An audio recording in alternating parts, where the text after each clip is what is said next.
Hello everybody, if you're new here, welcome back to my channel. My name is Tiny, or Leah, you can call me both, and today guys is gonna be a very serious video. Let me just put my serious face on. But all jokes aside, this is a very serious video that I have to make. You guys don't know a lot about me. Seeing how I give little to no information, you guys don't even know my, legal name, you just know me as Tiny or Leah. Although I will not be giving you my legal name. That's not happening. I'm going to be telling you guys why I have lived in group homes for the past 12 and a half years. Actually, no. I'm turning 23, so the past 10 and a half years I have been in group homes, institutionalized, for mental health reasons. I won't really get into all of that, but one of the many reasons why I am in an adult group home or assisted care living for adults is because I was born very sick. Now, being born sick and having mental illnesses are, a hard topic to talk about. So if you don't know, I was born September 26, 2003. My name's Leah, or Tiny. That's all you're getting out of me. But I am 22, turning 23 this year, and for as long as I could remember, I was always different than other kids. Sorry, I apologize if I, get emotional throughout this. It's a very hard thing for me to talk about my past, but I want to be open with you guys on this channel because you guys are like family to me. All of my subscribers, everyone that watched my videos, you guys are like my family. And when I talk to you guys about the things that happen at home and with my life, I want to be open. I want to bleed my heart out to you guys. I'm an empath, so just a little trigger warning. There are going to be not very graphic, but very hard topics that I'm going to be talking about. So if you are triggered by SA mentions of that stuff, just don't watch this video. There's a lot of triggering topics. I don't want anybody to be triggered. So this is your trigger warning for this video, because this video is going to be a hard video to talk about because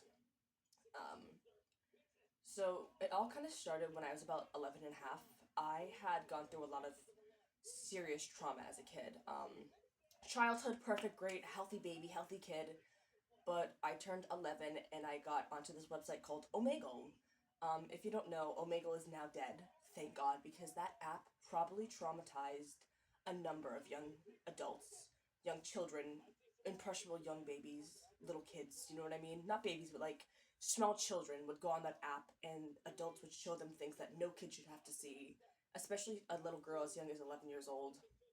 And that kind of set off the topic of self-harm because I was introduced through Omegle to self-harm.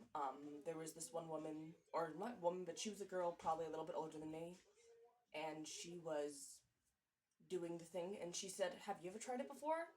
I looked at her and I said, "No, I don't wanna." And so we actually ended up becoming friends on the app DeviantArt, because I was 11. I was unsupervised through the internet. Nobody really knew what I was doing on the internet. I was a kid. I had unsupervised access to the internet, so yeah. And I talked to this girl whose name I'm not gonna give because obviously I don't want to I don't know what she is. I don't know how she is. I don't know what's going on with her anymore. But we were friends for a couple of months when she introduced me to the topic of SH.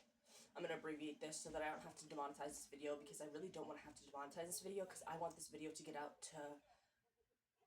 into the world so that people know that you are never truly alone when you are struggling with mental health. As a mental health girly, I always say it to you guys, I have always struggled with mental health. And I am autistic also. I was diagnosed with autism at 4.5 years old. I'm level 1, so I'm pretty low. I'm high functioning. But it just sucks because being mentally ill is so hard and it takes an emotional toll and a physical toll on your body. It's not easy being sick and having to go through all of these things and you feel like you're alone,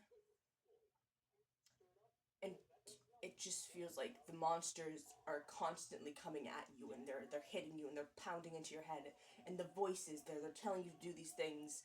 And for a long time I didn't think I was going to make it to the age of 18.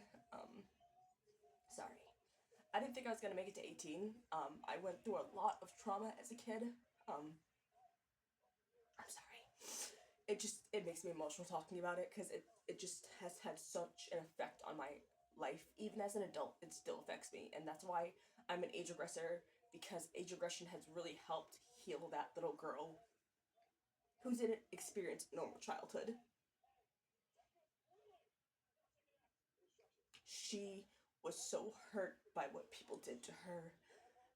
I was bullied throughout middle school and grade school. I didn't have a lot of friends. I was the weird theater geek kid that was really into like Dear Evan Hansen and Hamilton.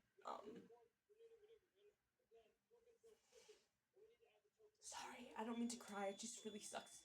But I want you guys to know that if you are having a crisis and you think that you need help, please do seek help so that ultimately you get to live the life that will help you. And it may suck right now, and it may feel like you're going through all of this by yourself, but no, you are never truly alone. There's so many people out there like you and I. If you're mentally ill and you're watching this, just know that mental health isn't the end all be all. You will grow to become a better person once you get the help from the people that can help you. I know right now in my adult group home, I'm getting the help that I need, and it is one of the best care facilities I've ever been to. I highly advise people to seek help when they are struggling with mental health because this could be your last day, and you just would never know. When I was 16, I also was SA'd by an older peer, and I unfortunately had a termination because I decided with my family that I was not going to raise a child that was not, a love child. It wasn't a child made with love. It was a child that was forced upon my body. So I would have had an 8-year-old child, because 2000 and late 2018. So I think they would have been 8, possibly. Um, I might be wrong. So they would have been turning 9 this year. My child, my little girl, she would have been turning 9 this year. Unfortunately, I could not raise that child. It was just too much in my mind as a 16-year-old girl, going through all of this shit and having not only that, but a SA baby just to. And it was just all pushing on my brain. And it was like, you have to do something about this, Leah. You can't give birth to this baby. This baby is going to end up coming out all messed up and going into the system. And I had people telling me they're going to take your baby. It's not that I didn't love my child. I do still love my child. It's just that I couldn't raise that child. It was not a choice that I was going to make, and I let my parents make the choice. And in the end, I think I made the best choice. Um, Not only that, but that decision caused me to become pro life. I am not pro choice. I'm going to tell you guys right now, I'm a pro lifer. After having that termination, it really changed what I viewed on my viewpoints of whether life is, whether a life is viable at whatever. Um, it really hurt physically and mentally to have to get rid of that child. Although I say I don't really, it's just hard to talk about. It was such a shitty situation that no girl my age should have had to gone through. Knowing now that I could have been a mom, I sometimes look back on it and I go, well, if I was going to be a mom, I want to go about it the right way. I'm so happy that I found my fiance and that he found me, because my caregiver, my CG, my daddy, Charlie, takes such good care of me. I couldn't ask for a better fiance in the world. I love him so much. He makes me feel wanted. He makes me feel special. He gives me the world and more, and I couldn't ask for a better husband, future baby daddy, future father of my child. Um, I couldn't ask for a better person to be my caregiver while I go through all this stuff that's going on in my life. I, have always struggled with mental health. Like I said before, um, sorry, I'm trying to what is going on with my TV? Anyways, let me put my glasses on so I can yeah, there we go. So yeah, that is a little bit about me. Another thing about me is that I love Melanie Martinez. Melanie Martinez is one of my favorite artists in the whole world. I have listened to all of her albums. I've even listened to her unreleased songs. I have been obsessed with Melanie Martinez since I was 8.5 years old.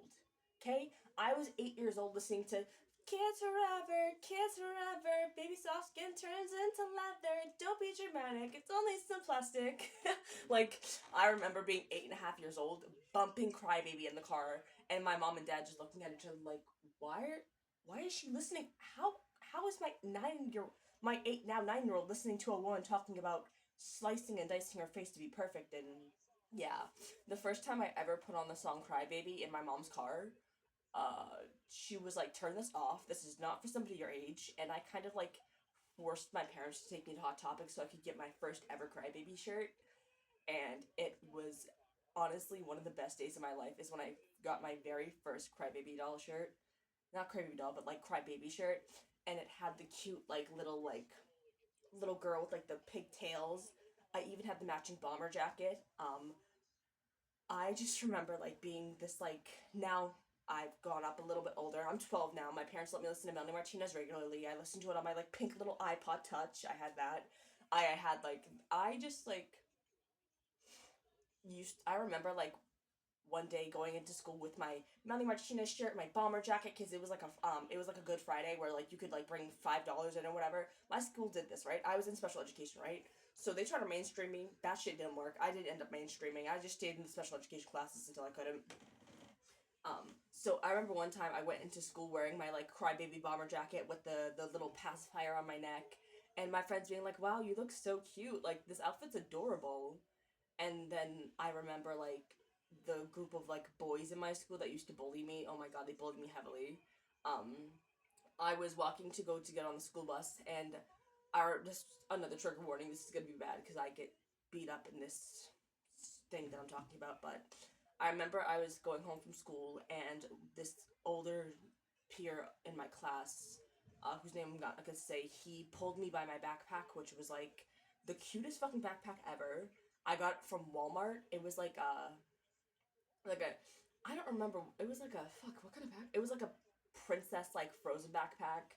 Yes, I was 12. I was obsessed with Frozen, and it kind of like matched the aesthetic. You know what I mean? I never outgrew Frozen. I still love it. And he pulled me by like the straps of my backpack, pulled me back, and these male peers went and they ripped my shirt down the middle. They took my bomber jacket and they stomped all over it. They were kicking me and punching me, and I remember waking up in the ER and my mom and dad, tears running down their face, being like, how could this happen to our little girl? How could the school system fail my daughter? I remember waking up and having stitches in my eyebrow and a busted lip. And they had the little like breathing tubes on my face. It wasn't inside. It was like the little one that like goes like how like people like have the one like that. And I remember having. They said I had a crushed windpipe. I had a broken rib too. Fortunately, I didn't need surgery. I was able to heal, but I did need surgery on my windpipe, and they had to go and do a non-invasive surgery on my windpipe because it was completely crushed because one of the older boys was wearing like these thick Timberland boots, and he stomped right on this part of my throat. So they did a little incision, and they went in and they fixed my windpipe. Thankfully, they didn't need to do surgery on the bruised rib. It was just bruised. It wasn't cracked. Thank God. It was just something that I will never forget. So yeah. Anyways, guys, I don't want to reach past the limit of 15 minutes, so that is a little bit about me. Like I said before, this is a trigger warning for this whole video. It sucks being a kid in the system, but just know you're not alone, okay? Anyways, guys, this is Little Leah signing off. I love you guys so much. Bye.